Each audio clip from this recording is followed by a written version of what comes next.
Hello बच्चों, let's see the question. The question says how does a criminal case begin in the criminal justice system? State the various institute and people involve in making the judiciary system effective in our country. तो हमको ये बताना कि जो criminal case है वो कैसे start होता है क्रिमिनल जस्टिस सिस्टम में, और हमको ये बताना जो वेरियस इंस्टीट्यूट और जो पीपल हैं इन्वॉल्व होते हैं किसमें, जो हमारा जुडिशरी सिस्टम है उसको इफेक्टिव बनाने में। Firstly I will tell you key concept. तो की कॉन्सेप्ट पे क्या आ जाएगा? Criminal case. अगर हम बात करें पे किसकी, क्रिमिनल केस की, तो हमको हमारे पास क्रिमिनल केस होते हैं। क्रिमिनल केस ये हमारे उसमें ये डील किसके साथ करते हैं?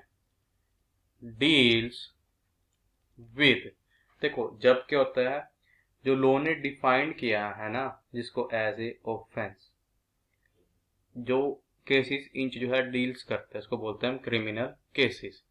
मान लो लॉ ने किसको ऑफेंस डिफाइन किया, मान लो लॉ ने डिफाइन किया है रेप को, मर्डर को, तो जो हमारे पास इस तरह के केस होंगे ना उसको इंक्लूड किसमें किया जाता है? क्रिमिनल केसेस में।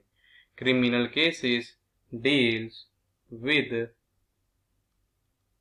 कंडक्ट और एक्ट दैट, इसको क्या लॉ ने क्या डिफाइन किया है? As a offence. That law defines as a offence. जैसे आप हम कह लेते हैं ऑफेंस यहाँ पे आएगा क्या? मान लीजिए हमारे पास होंगे, जो हमारे पास होंगे मर्डर केस होंगे, हमारा पे क्या आ जाएंगे?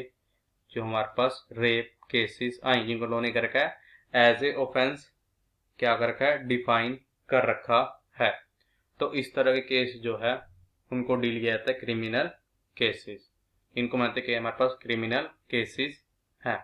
अब देखो ये हमारे पास जो क्रिमिनल केसेस होते हैं ये बिगिन कैसे होते हैं, किसमें? क्रिमिनल जस्टिस सिस्टम में। देखो मान लो कोई भी क्या है, क्राइम हुआ है, मान लो किसी ने चोरी करे, वो भी इसी में ही आता है, किसी ने इसी का मर्डर करा है, तो सबसे पहले क्या होता है? एफआईआर रजिस्टर होते हैं पुलिस स्टेशन में। बिना एफआईआर रजिस्टर करे जो पुलिस इन्वेस्टिगेशन स्टार्ट नहीं कर देती। और फर्स्ट स्टेप इसमें क्या आता है कि एफआईआर रजिस्टर्ड होनी चाहिए पुलिस स्टेशन में।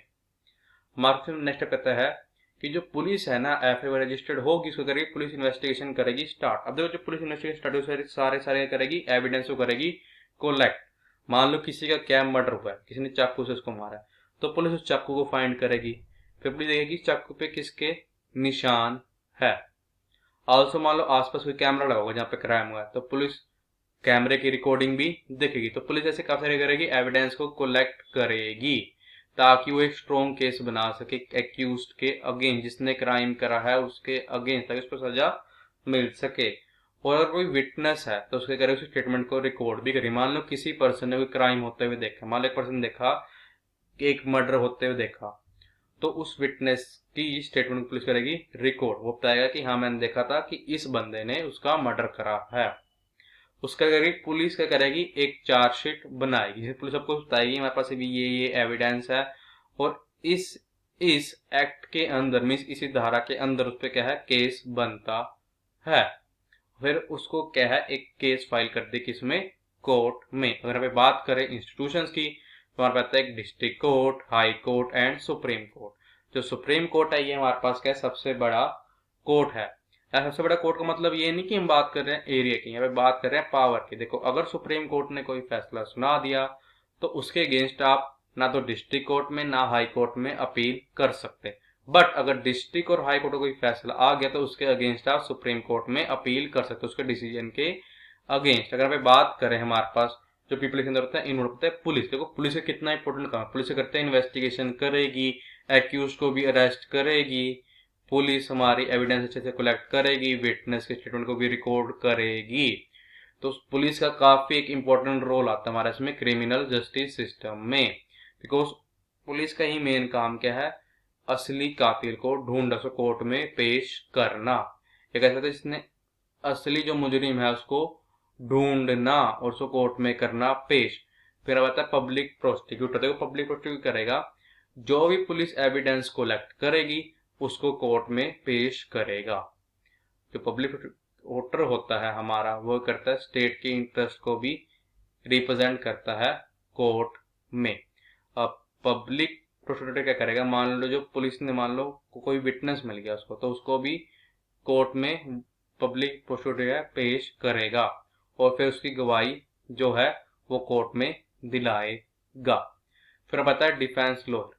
अब देखो डिफेंस लॉयर क्या होता है, जो हमारा एक्यूज्ड पर्सन है उसका वो होता है लॉयर। तो उसका काम क्या होता है कि उसको प्रूव करना इनोसेंट। अब मान लो जरूरी नहीं कि कई बार ऐसा भी होता है कि पुलिस किसी गलत आदमी को अरेस्ट कर लेती है जिसने क्राइम नहीं करा होता, तो डिफेंस लॉयर जो है वो करेगा, वो भी एविडेंस पेश कर सकता है और विटनेस भी वो प्रोड्यूस कर सकता है कोर्ट में, ताकि वो ये साबित कर सके जो एक्यूज्ड पर्सन है वो क्या है, इनोसेंट, वो गिल्टी नहीं है। जिस क्राइम के लिए उसको एक्यूज बनाया गया वो क्राइम उसने नहीं करा। फिर हमारे पाते हैं जज। देखो जो जज का काम करता है, जितने भी मान लो पब्लिक प्रोसिक्यूटर जो है मान लो क्या एविडेंस या विटनेसेस पेश करेगा कोर्ट में, और जो डिफेंस लॉयर विटनेसेस और करेगा एविडेंस पेश करेगा। अब देखो जो पब्लिक प्रोसिक्यूटर है वो कर सकता है क्वेश्चनिंग कर सकता है उन विटनेस से जिनको कि डिफेंस लॉयर ने कोर्ट में प्रोड्यूस किया है, और वहीं डिफेंस लॉयर जो क्वेश्चनिंग कर सकता है जो विटनेसेस इसको किसने प्रोड्यूस किया, पब्लिक प्रोसिक्यूटर ने।